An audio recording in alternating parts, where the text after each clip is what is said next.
Shorter video today, but no less awesome. Let's get to building.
This next step of the building process is a little bit complicated, and I kind of did it all off camera because filming this would just be really complex and odd, so I'll just explain it to you with my words instead.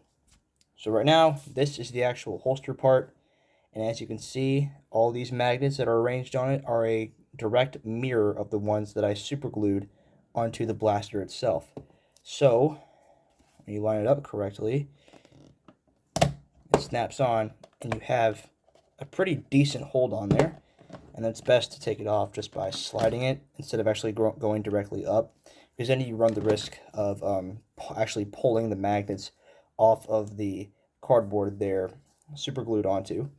And that's actually a good pointer. Don't super glue magnets onto duct tape directly. I know from experience that the hold will be just terrible, so don't do it. Save yourself the hassle and just put it directly on cardboard.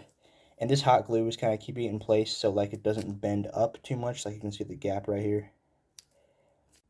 In order to make sure that these magnets on the holster were laid out the right way and have this perfect alignment, I came up with a strategy that I think is pretty smart.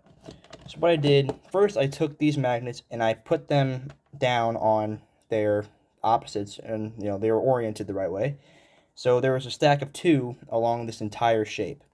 And then what you do, you take a piece of cardboard, not this one, I just used this one, but then you take it and then you put a bunch of super glue on the second layer of magnets, stamp it down, wait till it cures for a few seconds, then slide it off, and then you're left with a direct mirror of all these magnets on here that you can stick down whenever you want. Let me know if that makes sense. If it doesn't, I'll try to explain it better in another video or something.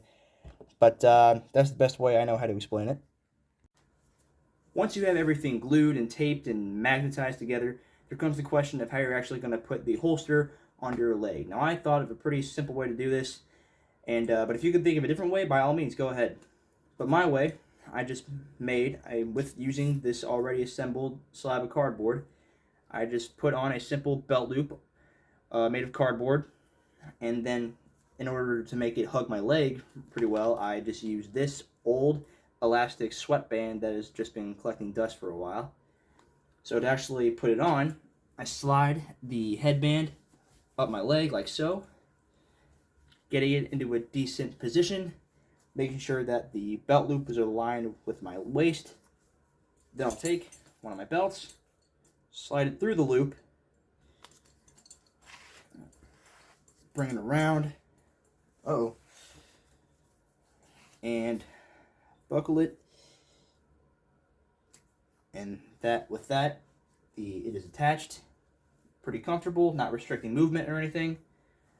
This is nice and snug, feels pretty good.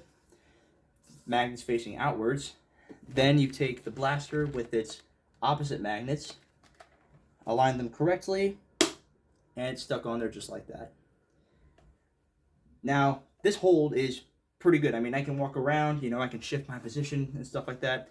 I wouldn't recommend jogging or running with it attached like this. If you were trying to do some heavy, intense movements with this, I would recommend adding more magnets. I could obviously do that. You know, the more magnets you add, the stronger the hold's going to be. But I just want to hold on to some of my magnets for future builds because who knows what I'm going to be building down the line. So as of right now, this looks great. I don't know, you can maybe use this kind of technique for cosplay or whatever. But so not really that complex of a build, just something simple, fun, and you don't really need that complex of materials to do this. So just a simple build. I hope you enjoyed watching this. I hope you're inspired to build something like this, because I certainly had fun with this. But with that, thank you guys so much for watching, and I'll see you in the next one.